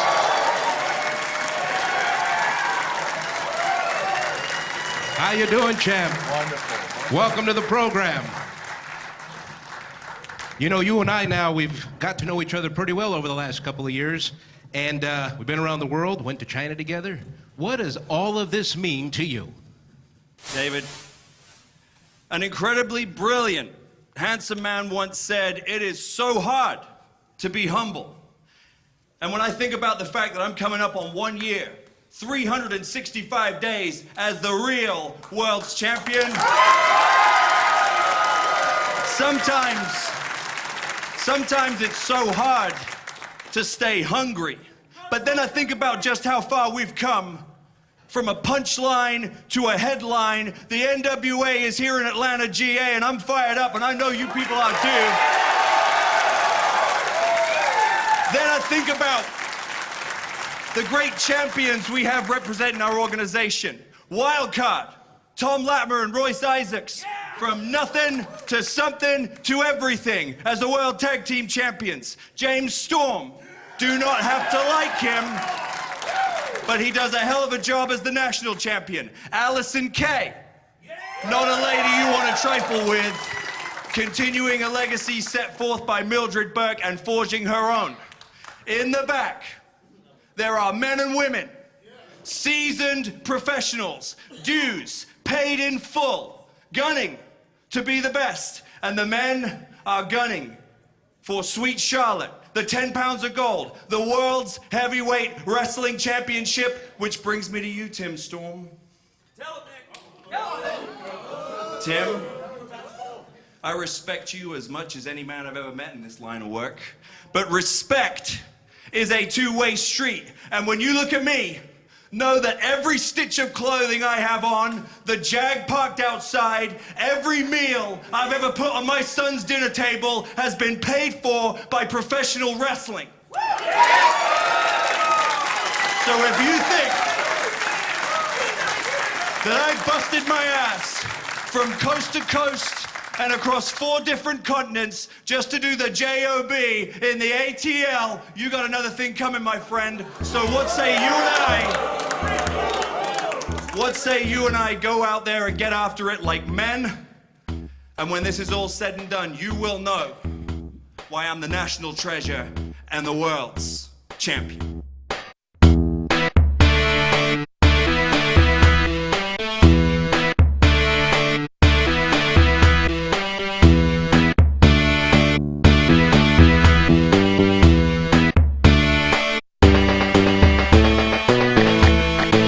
back here on the Wrestle Cast, here on the BrookEvent.com, Power9.com, YouTube.com. Of course, we're live on our BT Entertainment's official Twitch.tv channel. Matty, TWK, and the Monk, Mildra, the Monk specifically, here with you. And according to What Culture, I believe, who is writing this article here real quick? From Benjamin Richardson out of WhatCulture.com. There's meat on them bones. Minoru Suzuki and Harold May is leaving after the Wrestle Kingdom shows, the Tokyo Dome shows. And Minoru Suzuki, the only reason why he's still in New Japan is the Jushin Thunder Liger feud. So, although interestingly enough, I haven't heard PW Insider or Wrestling Observer or any of the usual reporters pick up on this story. This is to be continued in grain of salt territory here. This is certainly grain of salt territory. What's the date or the timestamp on that thing? 5 days ago. About 5 days ago, yeah. Okay, for a second I was thinking that this was brand new breaking shit, but no, like French Otaku usually curates his stuff, usually sends in early enough that it doesn't really, it's stuff that it catches his eye. So, and we would have heard about it by now if it was actually legitimate. Although I did some digging while we were on break, and I found a few other spots that are corroborating the story. Although, given that I'm dealing with journalists, I have to take that with a grain of salt because you know how copy paste it can get. But the vibe that I keep hearing is him not being happy with his position in the company, and the only reason he's staying is because of the Liger angle. Yeah, that's what I have here with the What Culture gimmick. Yeah. As far as I know, why Harold Mage is leaving the company, that has not been said. I've heard some when it comes to Suzuki. The thing that I've heard is he might go back to Noah or something. Which that's what the article states. Let me read this whole thing verbatim, and this is from What Culture. Benjamin Richardson on WhatCulture.com, and I quote Michael Cole, of course. New Japan Pro Wrestling's veteran hard bastard Minoru Suzuki is set to leave the company, according to Joe Lanza. Speaking of Voices of Wrestling podcast, the 51-year-old is said to be unhappy with his current position in the promotion and would have left already if it weren't for the Jushin Liger program. The veteran has been involved in a feud with his fellow legend, which most recently saw him and Yoshinobu Kanemaru defeat the Masked Star and Toa Henare day one of New Japan Road. It has been speculated that Suzuki will return to Pro Wrestling No if and when he severs ties with New Japan. The company's current president, Harold Mage, is also said to be seeking an exit from the company. The Dutch businessman who has helped continue Japan's successful expansion into the West this past year, is apparently quitting the company following their Tokyo Dome shows next year. No reason has been proffered as to why. That's end quote on that. Which I don't want to speculate too much on this, but here's a question I want to field you guys. If Suzuki ends up going back to Noah, do you think he would take Suzuki-gun with him? Well, he did last time. He did, yeah. It only makes sense. And that would mean New Japan loses Lance Archer, and Jesus, that's a blow. Yeah, they lose a lot of people. Yeah, that's for sure. But I guess we'll just have to wait and see on that one because, like I said, I haven't seen anyone from the Observer talk about this. Haven't heard anyone from PW Insider talk about this. Haven't heard any of the top level wrestling journalists talk about this story, for as far as I can tell. Yeah, this is to be continued here. course, the clip of the week was NWA Power, which aired exclusively on YouTube, and Archer and ZSJ as well, actually, yeah. Yes, Zack Sabre Jr. is a loss. Jeez. Well, we'll see what happens there. NWA Power aired, and T-Dub didn't watch it because James E. Cornette, who figures heavily as the color commentator for the show. I will say this. That classic feel from that studio show, with like the modern feel and everything else, wow, it's one of those things. You don't think you need a studio show, a wrestling studio show in 2019, but there it is. It's on offer, and damn, that brings, damn. I like it. I definitely liked what I saw. I'd say the only part that I was not fond of was that intermission with Austin Idol. Yo, God. It felt like Austin Idol trying to do Famous B's gimmick. Oh, God. No. You know what it is? It's Austin Idol auditioned to be part of Southpaw Regional Wrestling. Yeah. I can certainly go with that, and no. Nah. Like, Austin, I love you, man, but don't do that again. Absolutely. Loved James Storm. I could dig a few between Josephus and James Storm. And for those wondering, Josephus was calling out Storm! I want Storm! At the same moment, they were supposed to have an interview with Tim Storm, who was challenging for the world title later in the hour. But I got James Storm, who pretty much called out Josephus for being a, geek, so to speak. For those wondering, Josephus had his gimmick is he is like this spiritual heel who he was known as more of a brawler. And when he turned heel, he had like his whole thing. It's one of those things, if you follow 10 Pounds of Gold, you get the story of what they were doing. He had defeated Tim Storm to take his world title shot. And the story was you lose your rematch. And then, of course, later down the line, Nick Aldous invites Tim Storm, says, I'll give you one more shot, but if you lose, you could never wrestle for the world's title ever again. Those were the stipulation of the main event there. Love what they're doing with the Aces, the Wild Cards, and Homicide and Eddie Kingston, who you don't think Eddie Kingston would fit in a classic setting NWA studio show, but when studio shows are mainly on promos, Eddie Kingston works rather well. And Homicide's always a good bonus as well. Of course, next week they'll have Allison Kay and all that stuff. Did I lose you guys again? No, I didn't. Nope, Okay. I'm still here. You're listening to me here. I'm rambling. I will outright say this.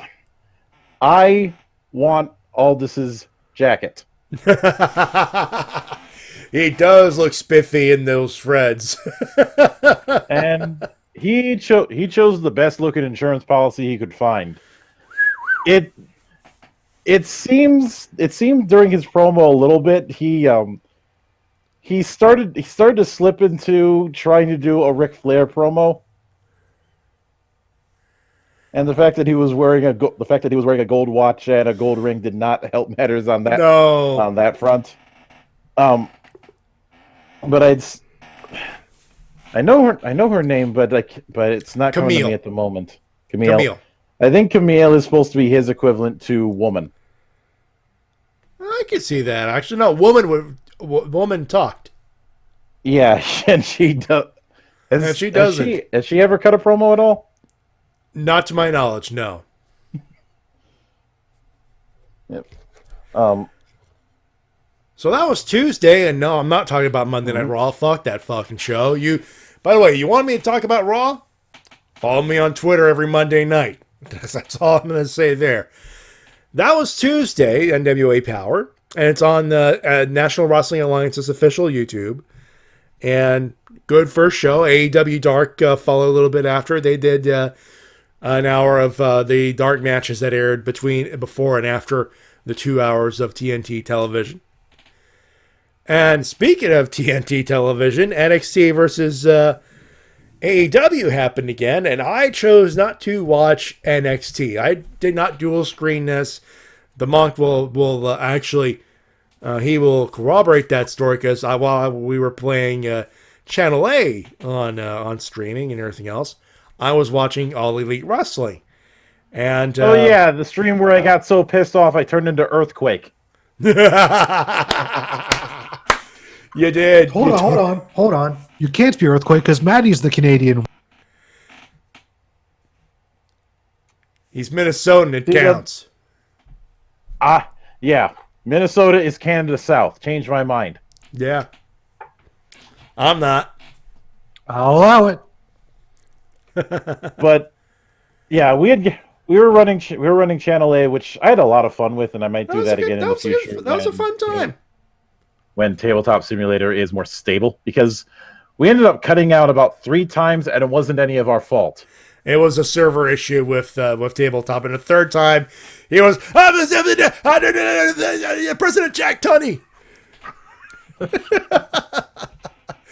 It was a preview of Muck Rage on Wednesday night. Yeah, especially since I had to deal with one of those surprise updates just before the show. So, and after we turned in for the night, I had one of them updates as well. That might have been the cause of the week of my week single for whatever reason. But so NXT had Kushida versus Vata. Superb. Love that match. I actually watched it after the fact. I did NXT. I watched AEW live. They had Young Bucks versus Private Party, and as mentioned before, Private Party over Young Bucks. Hello. Yeah, that was a bit shocking. Yeah. But I think it may have been the right move if they really want to establish this new team as a credible, big deal.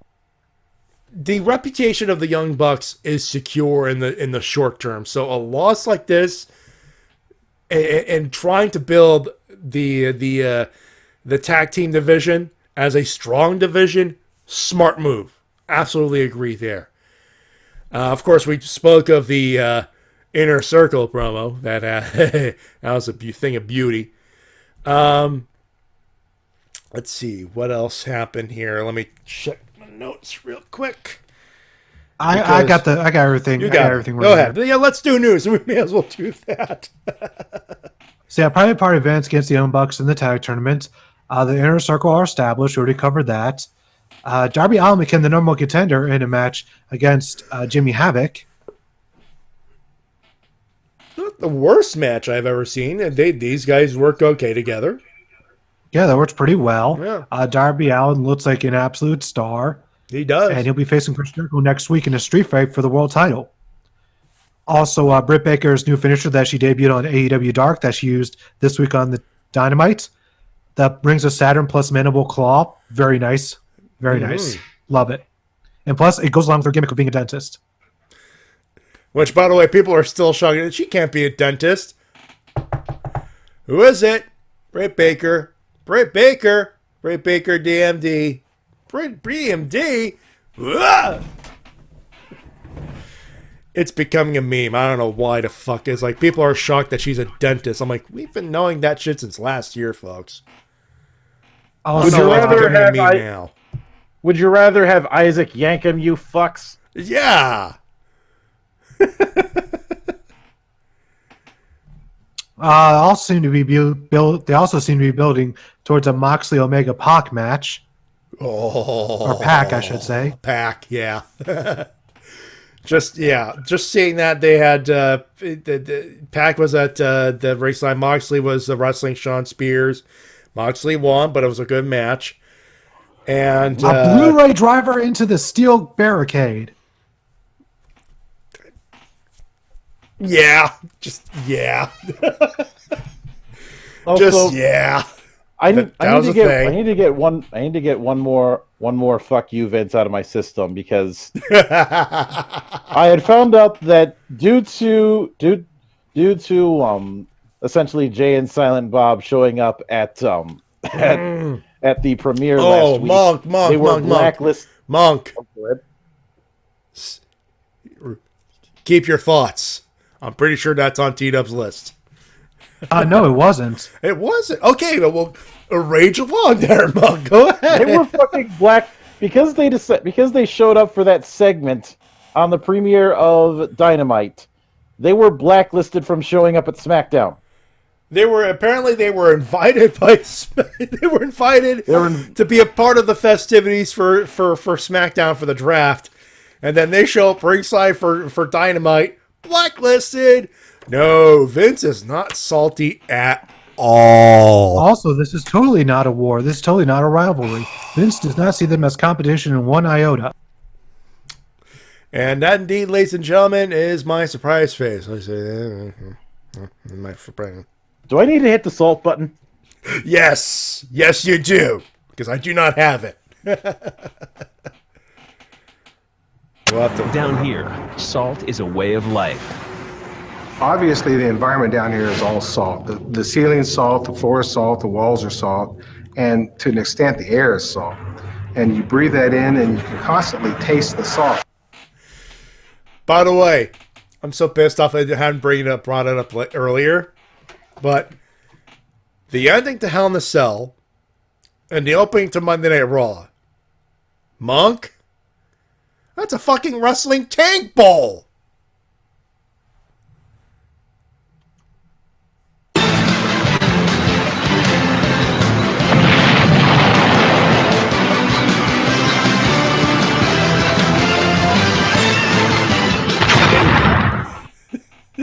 Of course, ladies and gentlemen, folks, the goal is not to win, but to lose. Yeah. Anyway, back on topic. So, it looks like Omega and Mox are going to beat the hell out of each other with barbed wire objects. Mox with a barbed wire bat and Omega with a barbed wire broom because, he's the cleaner and all that. Yep. But from behind came Pac hitting Omega in the back of the head with a steel chair. And Moxley, showing at least some honor, wanting to take down Omega with his own bare hands, not wanting help from anyone else, deciding not to take advantage. There you go. There's honor among thieves in the first place. And of course, after the main event tag match happened, there's a whole bunch of fighting, and ending like a WCW episode of WCW Monday Nitro would, with all the faces and heels fighting each other. And who would make the greatest entrance of all? But Darby Allin on a skateboard coming down the ramp and tackling Chris Jericho. Yes. Oh, and there's the continuing tease of MJF trying to be a heel and then being a face, and then he realizes, wait, I'm an American prick. Let me soak up the adulation. MJF, man, heel of the year. He might be the best worker of the year. He might, yeah. Because he's able to get maximum reaction with minimal effort. Well, every wrestler wishes they could do that. He managed to trigger every critical role trend chaser ever, which made me laugh. Because fuck Matt Mercer. Ooh, yes.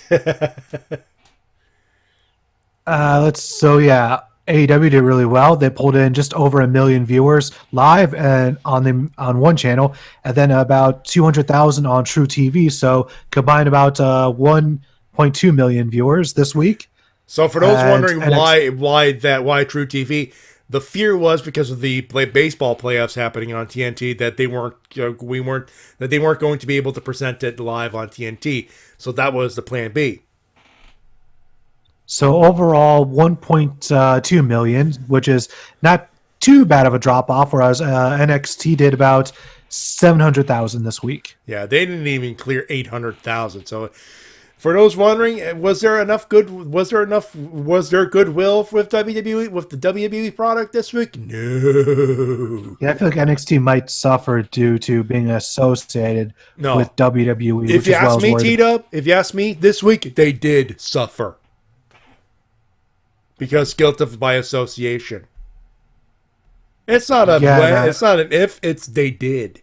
Yeah, I talked about this week that because NXT is still a WWE product, even if they put on a good show, they might, because they're under that WWE umbrella, they might be still, Let's have put it fans this way: Kofi getting squashed, that Hell in a Cell landing, the first 20 minutes of Raw, any goodwill that could have been towards NXT that week was gone. Which is a shame because we saw some good stuff from NXT this week, including Lio Rush winning what is now the NXT Cruiserweight title. Which, you could read your quote. You could quote your tweet verbatim because I am in complete agreement. The NXT Cruiserweight Championship. Yet we still have 205 Live, ish. What's the deal with the Cruiserweight title? Is it an NXT brand or is it not? Title? Huh? One more time, Mildred. Sorry. What's the deal with the title? Yeah, so we have mid-card matches in an arena, but the title matches in a studio. It just feels like a really weird juxtaposition right there. It's weird, and it's, in fairness, the match was billed up on NXT television, which is fair, but at the same time, there is a lot of confusion. It's like one hand does it really feels like one hand's doing something that the other hand doesn't. No. I know it's only a matter of time before they end up moving out of Full Sail. The plan, I believe I read, was 2020. They want to tour it, yeah. Which I'm not in. If they end up trying to tour and share space with the same buildings as Raw, they're fucked. They are. We saw what, and I'm not saying that just because Raw sucks. I'm saying that because we saw this happen with 205 Live. Where even when we had Red Hot Raw episodes, by the time we got to 205 Live with either Raw or SmackDown, the crowd would be dead because they did nothing to build up the cruiserweights for them. And while NXT already has a sort of reputation, I imagine there might still be a lot of casuals that just won't care. A lot more casual fans that just won't get into it. I'm going to bring up Mark Rubin, Roldan's comment. Riho truly deserved her first U.S. title reign in 13 years in the making. Of course, by U.S. title, I mean her first championship in the U.S. Oh, definitely. And maybe this isn't going to be what they're doing, but after I saw that match at the premiere, the vibe that I got out of Nyla Rose and Riho is the same vibe that I got out of Gail Kim and Awesome Kong back in the day. There are some similarities, in fairness, yeah.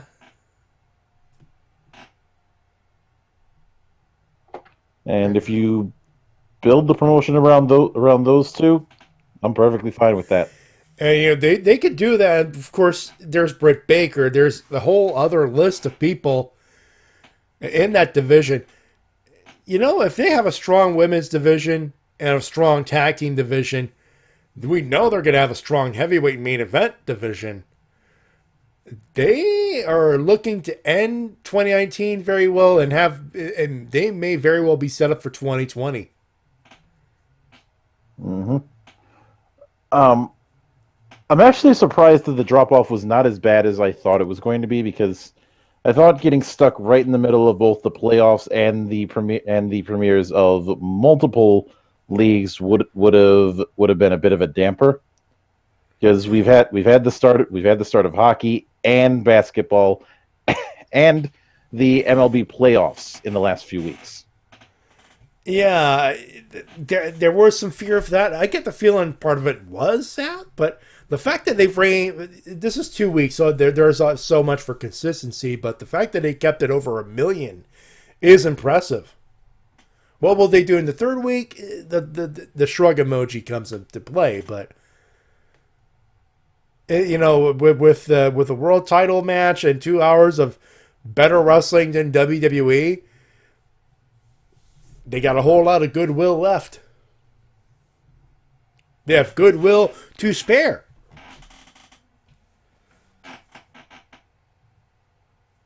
Where you could counter program with Garza Jr. and Tommaso Ciampa, but you sure you want to do that?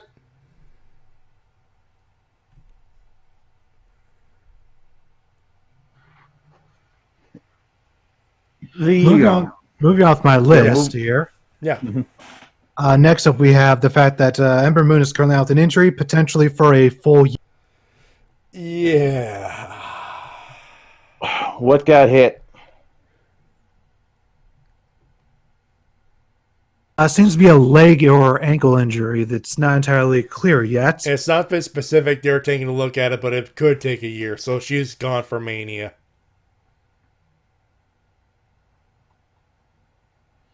Which, in her case, it's not the worst situation because she wasn't being exactly used in the main roster in the first place. This might be what she needs. Which frustrates the hell out of me because Amber Moon is somebody I've been a fan of ever since her time in Texas. As the goddess Athena, yeah. And I remember her when she was wrestling for Shimmer. So there's that too. Mm-hmm. Rest well, Ember Moon. You've earned it. Go ahead, T-Dub. All right, next on my list. This is going to be terrifying, but Hogan wants one more match for his retirement. No. Monk, do you want me to take it, or do you want to do it? Let me handle this with the words of the great Gilbert Gottfried. Holy fuck, is this wrong? Good one. I was going with a spoony no, you know. Oh my god. How many back surgeries did he have now? Is it like on his 13th? Yeah, and he did an interview saying that after his next one, he wants to have one more match because in his mind, he can't handle having his last match in Impact. It has to be in WWE. That's the only place he wants it to be. Then why did you unretire in the first place, you cunt? Here's the thing that we need to keep in mind. Hulk Hogan is a compulsive liar. Yeah. A literal compulsive liar. After all, there was the... Do I need to bring up the Metallica story? The Metallica story, all the stories with him and Andre, just a million stories. Savage. The Bret Hart situation. There's a lot. Yeah. Big old pile of paper.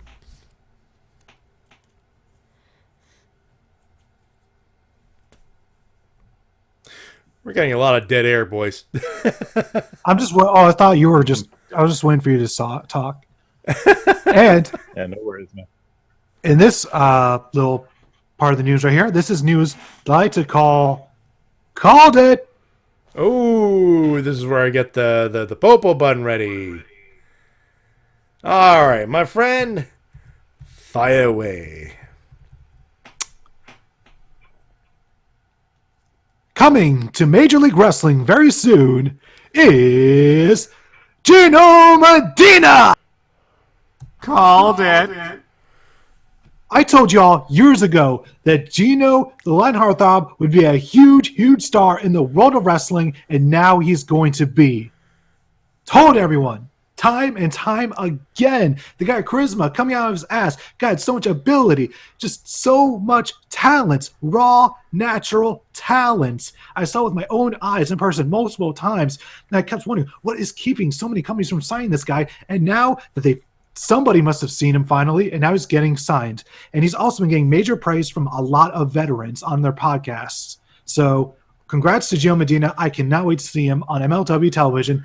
And I have no doubt that within the next year, by this time next year, he's going to be holding an MLW title. The climb continues. And congratulations to the guy. Yeah, 100%. Also, for video game fans, this is going to be good news because All Elite Wrestling has done everything but confirm the fact that they are going to be working with Sin Sophia, aka the former AKI Corporation, for the AEW video. I fucking called this. You did. I called this a year ago when there were two things that happened.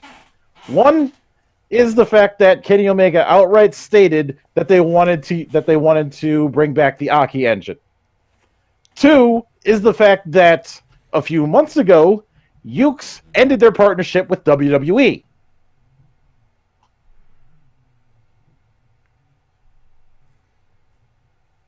Well, would Ukes be the ones working with Sin Sophia? Well, let's see why not. It'd be very interesting, and we do know that Ukes has been working on a wrestling game for the past 6 months. And since they already have experience, I have no doubt that within the next maybe 3 months, we might see at least some sort of proof of concept at least. If we end up seeing the Ukes logo on an AEW game, I am hitting the Razor Fist button. Oh, now you're reminding me. Fuck. By the way, and our final bit of news tonight. Finally, after months of waiting, way longer than we usually do because this game's coming out in just a couple weeks actually, 2 weeks from Tuesday. WWE 2K20, they finally released the full roster. Now, I'm going to need no interruptions here because we have a lot of names to get through as I go through this. So all right, allow me to breathe. Breathe, T-Dub. Breathe. Breathe. There you go. All right, here we go.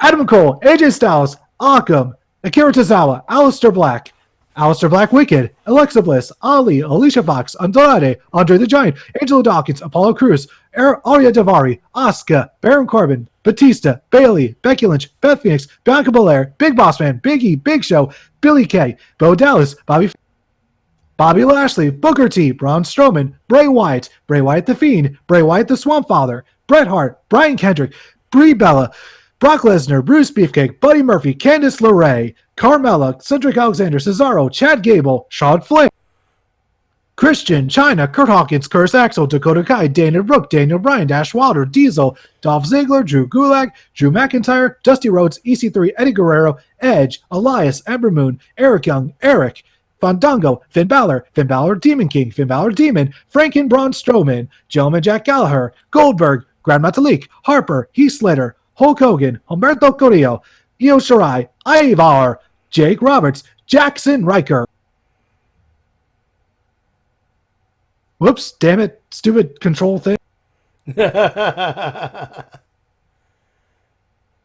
we are. Jeff Hardy, Jerry Lawler, Jey Uso, Jim Neidhart, Jimmy Uso, Jinder Mahal, John Cena, Johnny Gargano, Kairi Sane, Kalisto, Kane, Carl Anderson, Cassius Ohno, Keith Lee, Kevin Nash, Kevin Owens, Kofi Kingston, Kurt Angle, Kyle O'Reilly, Lacey Evans, Lana, Lars Sullivan, Lindsay Dorado, Lita, Liv Morgan, Luke Gallows, Mankind, Maria Kanellis, Mark Andrews, Mark Henry, Maurice, Matt Hardy, Matt Riddle, Mia Yim, Mickey James, Mike Kanellis, Mojo Rawley, Molly Holly, Montez Ford, Mr. McMahon, Naomi, Natalya, Nia Jax, Nikki Bella, Nikki Cross, Noe Jose, Noam Dar, Oni Lorcan, Otis, Papa Shango, Pete Dunne, Peyton Royce, R-Truth, Randy Orton, Apex Predator Zombie, Randy Savage, Rey Mysterio, Razor, Rhea Ripley, Ric Flair, Ricky Steamboat, Ricochet, Robert Roode, Roderick Strong, Roman Reigns, Rowan, Roddy Piper, Ruby Wright, Rusev, Sami Zayn, Samoa Joe, Sarah Logan, Sasha Banks, Zombie, Scott Dawson, Scott Hall, Seth Rollins, Shane McMahon, Shane Thorne, Shawn Michaels, Shayna Baszler, Sheamus Fed Up, Sean Benjamin, Shinsuke Nakamura, Sin Cara, Sonya Deville, Stephanie McMahon, Steve Austin, Sting 99, Tamina, Ted DiBiase, The Miz, The Rock $500 shirt, Taz Neal, Tommaso Ciampa, Tony Storm, Tony Nese,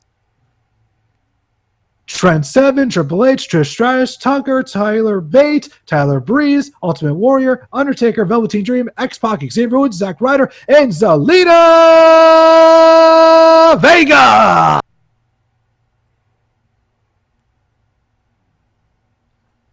That's a lot of people. Yes. Yes, it is.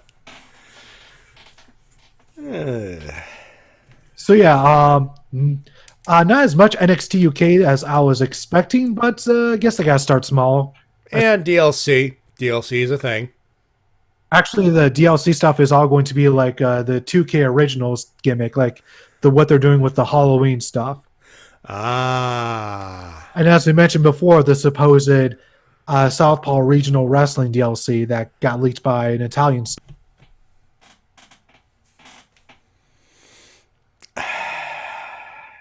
Damn it, Matty, save your money for GDQ. Save your money for GDQ. So at the very least, I am happy that we got to see Brian Kendrick back. Yeah. As well as, seeing Humberto Carrillo make his debut. Got Io Shirai. Got Matt Riddle. Mia Yim, one of my favorites. Nikki Cross is back in. But no Killian Dane. He's not in it, unfortunately. And according to his Twitter, it was not by his choice. All right. And that is all the news I have. Unless anyone has anything else they'd like to bring to the table. All right. By the way, something Monk I wanted to hit this earlier. I forgot what it was, but fuck it. Fuck you, I was right. Fuck you, I was right. Fuck you, I was right. Fuck you, I was right. Fuck. And by the way, whenever that happens and the video game thing happens and everything else, we are prepping that button for you. That being said, ladies and gentlemen, it's time for winners and losers. Mildra, you do the honors. Let's start with some losers. Losers, the entire 30 plus or whatever the fuck writing community that thought that main event was a good idea, and if that includes Vince, fuck him too. Fuck him with a brick turned sideways. Ooh. After being put in a kiln for 5 minutes. Because if I have to get burned, so do you, motherfucker. D-Dub. Yeah, I'll just give WWE a huge loser just for just making me lose confidence in their product so much that I don't want to watch it. I don't care how good Raw or SmackDown get until at least the Royal Rumble. I just cannot be bothered. I cannot trust them to put on a good pay-per-view. I can't trust them because even when you're given the most in your lap golden egg, they somehow find a way to smash it. Yeah. And for me, Brock Lesnar over Kofi Kingston in less than 10 seconds. That Hell in a Cell finish in the first 20 minutes. I've brought this over. WWE. Period. They're the losers this week. Absolute shinola. Let's do some winners. Let's finish up on a good note there, Monk. Let's start with some winners. Now, since I buried a booking committee, I will put over a booking committee. Now we'll put over the AEW booking committee for the fact that they had the balls to not actually have the Young Bucks eliminated early. Because I'm pretty sure a lot of people were expecting that the Young Bucks were going to win the tournament and win their tag belts, but that is not going to be the case, which is probably for the best because I don't think we want another Young Bucks versus Lucha Bros match at least for a while. Mm. Yeah, sometimes you want to hold off on a rematch for at least a few months to let it simmer. Absolutely. Plus, you got to build up the chase. And it's obvious that's what they're doing with the Elite in Kenny and the Young Bucks. So, makes sense.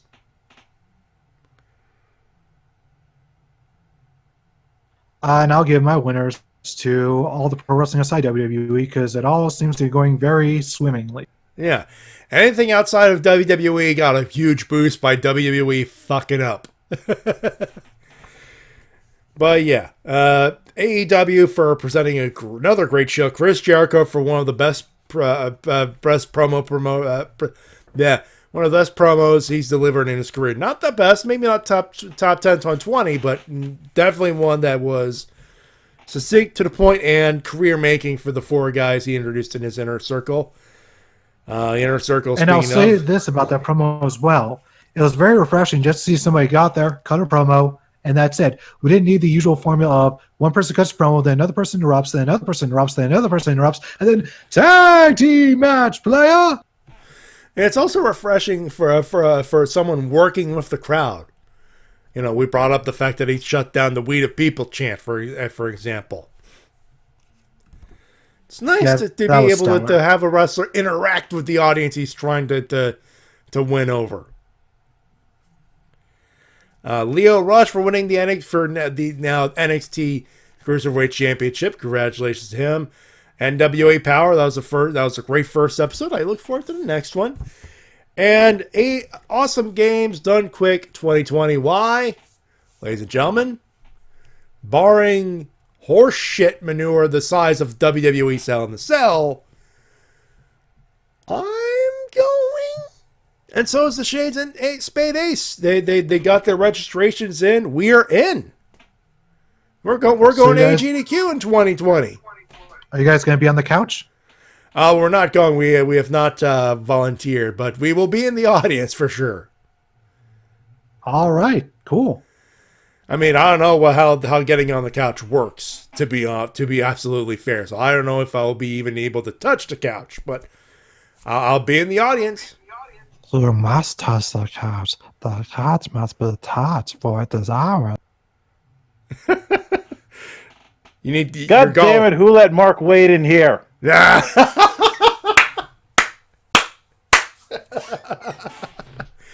Monk, you got a new video out. Let's talk about that for a second. Yes, I do, and I'll have another one out tomorrow. Ooh. So, for those of you who are not in my Discord, the monastery, which, by the way, we're gonna have a lot of fun on them. We'll plug that last. Trust me.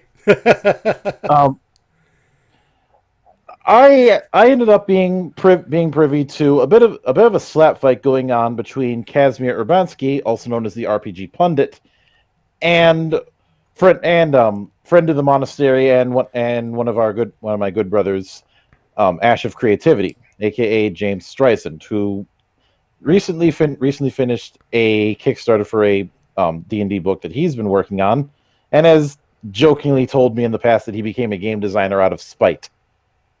But the whole thing started with a video that RPG Pundit put out a couple days ago, where he argued that the way to make magic items feel more special is to make them more rare. That people are giving away too many magic items. And in gaming parlance, and I'm going to throw a few words in the trade. This is known as the Monty Hall, HAUL, when somebody gets way too liberal with this. But he's trying to argue that they should be more rare in order to feel more special. James had issue with his argument, and so did I. And I did a tweet in reply saying, I agree with the intent, just not the method. But then Urbanski started getting ridiculously smug, and that's how I found out about this. Where he started trying to explain himself by saying, "Let me explain it to you in slow ways that that nautists like you will understand." And I'm like, "Okay, you want to do this? you really want to pick this fight? All right." So this like gentlemen, but if you want to do this the hard way, Pistols at noon, motherfucker. Yep. So I decided to make a quick 4-minute video as a monk musing, which is my shorthand for videos that don't really fit the more structured long form stuff.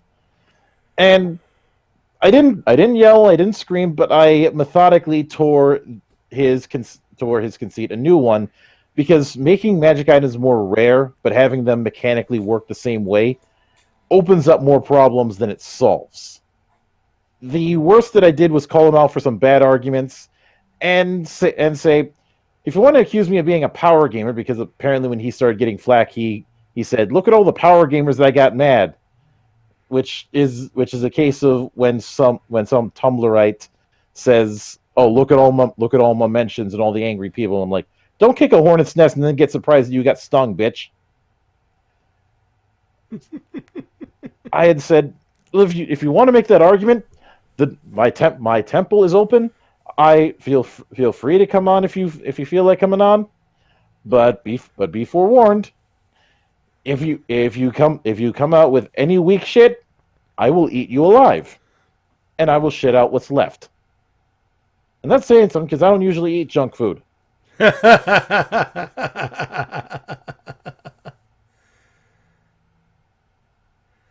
Anyway, and of course, ladies and gentlemen, that's just the one video, because he's got another one tomorrow.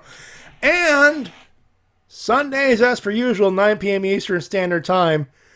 If there is TWK riffs, you can watch either or. That's okay. You can watch me. You can watch him. Doesn't matter, because you could watch him and his boys talk about some gaming news, bring us some gaming stuff, and tear the shit out of every geek they find in sight. And oh boy, there's a lot of them. Oh, I am looking forward to jumping in / joining in on that, boys. I'm drinking. That being said, of course, the twitch.tv / monastery live, youtube.com / Mildred the Monk. It is simulcast on either way. Of course, Mildred has his Facebook as well. They're simulcast, so either method of watching it works.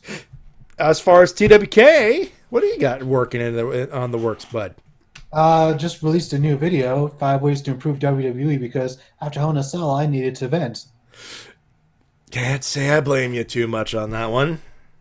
So you can check that one out. It's not too long, but it's still something I just need to get out of my system. Of course, if you want to catch TWK's next video a little bit before it goes public on YouTube, patreon.com / TWK Reviews. Any donation will get you some sweet perks, including early access to those videos. Of course, I got my tip jar. Also, just note that I revamped my Patreon goals quite a bit. I completely revamped them. I have completely new goals now. So if you want to see me play bad video games live on the internet, on live streams, help me reach those goals. And I will play really bad wrestling and other types of bad video games live. He'll do it. He'll do it. He's done it in the past. He'll do it again. Patreon.com / TWK Reviews. Of course, I have my tip jar as well. PayPal.me / Matty Jay 316. Donations, of course, optional, but always welcome and appreciated. Of course, we got a merch store at streamlabs.com / RBT Entertainment / merch. We have t-shirts, swag bags, and all that good stuff. Buy the stuff! That's what I say. You can follow us on Twitter at MattyJ316, at TWK Official, of course, at Mildred the Monk. Of course, I got my Instagram as well, at MattyJ316. I haven't been too active. I hope to be active again. Maybe? We'll see. Emails, of course, you can send them the WrestleCast@gmail.com. That's the way you do it. And all that good stuff. And of course, we're back here at 10 p.m. Eastern Standard Time next week for more stuff. We'll review King of Pro Wrestling as it happens, because we may as well talk about the good shit as well. May as well, huh?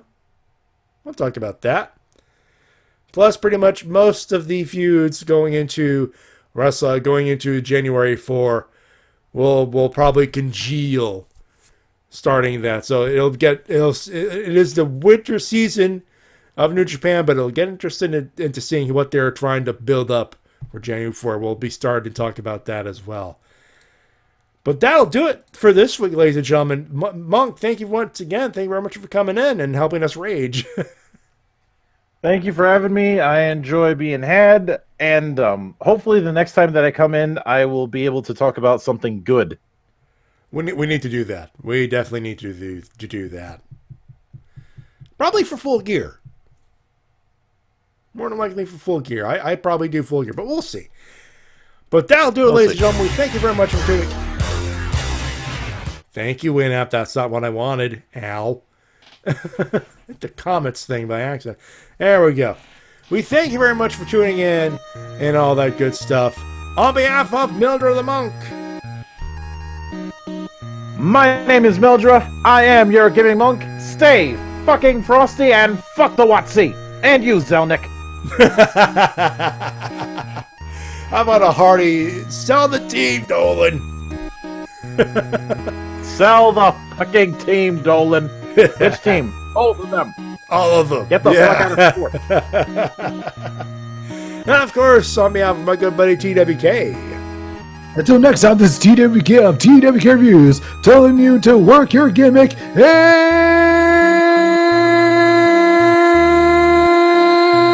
fuck the Chinese regime. Oh, we're gonna rip them a new one on Sunday, I am sure. My name is Matty Jay, reminding you to help professional wrestling support your independent promotion as soon as possible. Have a good one, have a safe one, we'll talk to you next week. Bye, everybody! Bye!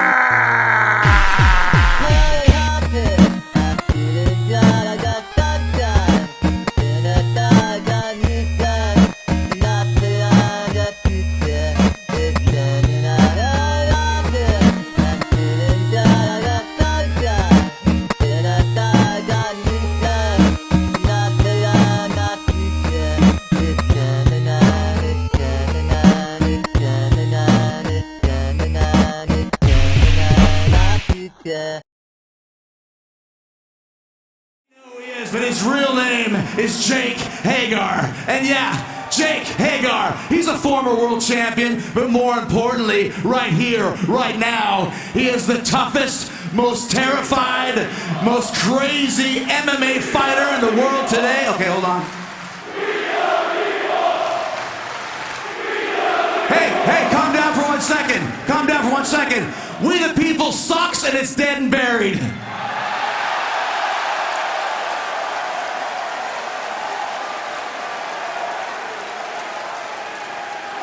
It was a stupid idea from bad creative and all that's gone. You take me to him. Take me to the son of a bitch. Take me to him. Come on. Go, go, go, go, go.